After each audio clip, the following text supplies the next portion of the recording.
Nobody in the world gives a fuck about your. God will sell you anything at the price of labor. And that is true. So what you have to do is if you want something, you have to work for it. And most people that think that the world is based off of luck have never truly worked for something. Not enough to understand that luck does not exist. It's merely a game of probabilities. You work hard, you work more, you work longer, and eventually you can increase your odds of success. I often talk about the symphony of success. What does success sound like to you? Not what success means to me. Not what success means to your parents, to your friends, to the system. What does success sound like to you? What is your symphony of success? When you hear successful, living a successful life, what comes to mind? For a musician, it may be really good at playing an instrument. For me, it may be developing a phenomenal business. For an athlete, it may be developing a great athletic career. What is your symphony of success? It really depends on the individual. That's why there's no one spectrum of success. There isn't one number to achieve that defines. Woo! Good morning, dreamers. Rise and shine. Another blessed and grateful day to be on here. Super excited. Today, we are going to be diving into a topic called the fourth quarter mindset, getting into the mentality, getting clear, and getting organized to finish this last month with a bang. So, with no further ado, let's go ahead and get into today's Cedric. Lovely. We've got the Gnostic TV network in here. I love to see it. So let me get live on IG and let's go ahead and get started for today. And as always, what is everybody grateful for coming into the morning? Let me know. Drop it down below. Fill this chat up with some energy. Let me see it. And let's go ahead and get today started. So here we go. Fourth quarter mindset. Love it, love it. So for anybody that is an athlete, for anybody that's ever played sports, you know the fourth quarter is by far one of the most important times of the year, of the game. So what a better time to go ahead and make sure everybody is on the same page. IG, it's good to see it. Grateful to be alive. Grateful for guys. So thankful to be on here with the family. Grateful for the abundance, the blessings, the transformation, the breakthroughs, and the breakthroughs coming from all different angles. So let's go ahead and get into it. I love it. Seeing a whole lot of momentum coming in, and this is just the beginning. This is the difference. Some are waiting till January 1st. Others are starting well ahead of time, and this is exactly what we're all about. So here we go. The fourth quarter mindset. You know, I put out a post yesterday, and I want to, yes, crypto time. I'm telling you, if you guys are not tapped into what is about to be, I believe, one of the biggest wealth transfers that we all can experience. This is it.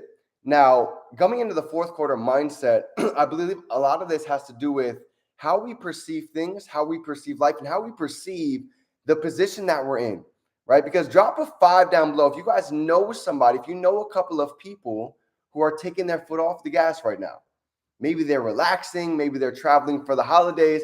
I know a handful. Nothing wrong with that. Completely fine. But I'm going to tell you what I've noticed over the past handful of years since being a full-time entrepreneur since 2017, okay? There's two types of people towards the end of the year. You have somebody that is kind of taking off the gas a little bit. Maybe they've been going hard for a while. Maybe they're resting. But then you have the other side.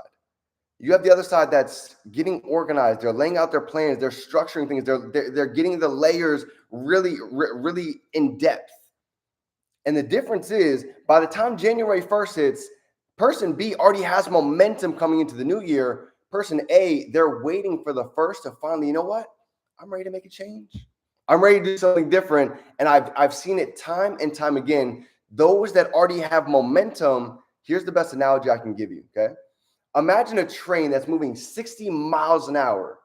You realize that train could bust through a 5-foot brick wall going that type of speed. But you take that same train and you put a brick that is literally one, let me see, it's about 6 inches thick, right? And you put it in front of a stopped train, that train will not even be able to get started. Why?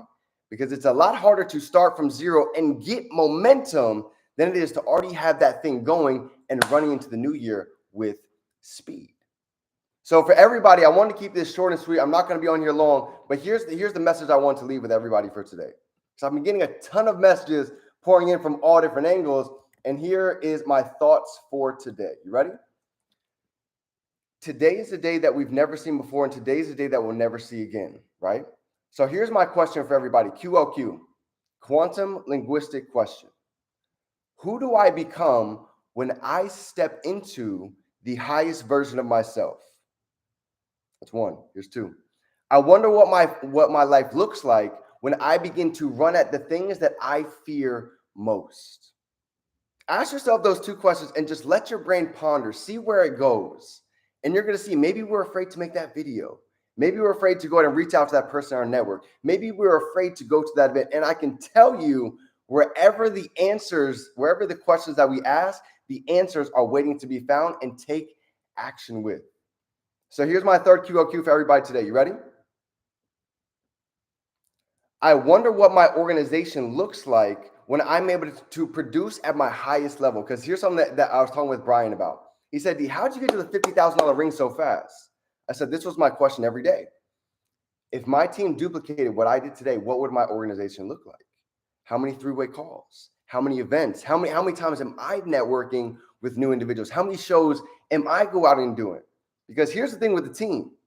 The team, yes, they'll listen to what you say, but believe it or not, they're watching your feet more than they listen to what it is that we say. So I've always learned it's better to lead by example than it is to just tell somebody what to do. And that's the difference between a boss and a leader. You see, a boss will just tell somebody what to do. A leader will walk it like they talk it and lead by example. And that's why I love this family so much, because we have so many leaders leading the way, literally paving a path, trailblazing for anybody else that is ready to go ahead and take that jump. So family, I wanted to keep it super short and sweet. Just give you a couple QOQs. Ask yourself some of these quantum linguistic questions and watch how much you start to open up, gain clarity, gain confidence, and realize that the highest version has been waiting all along for us to go ahead and step into it. So family, this is my training. Remember, we can be, do, and have anything we can hold in our mind. We can hold it right here in our hand. If nobody told you today, drop some fives down below. Smash that like button for yourself, because I'm telling you, you are one decision away from creating a life from abundance, time, freedom, and being able to live a life that we've always dreamed of, and is one decision away. I love you, fam. It's game time. Let's grow.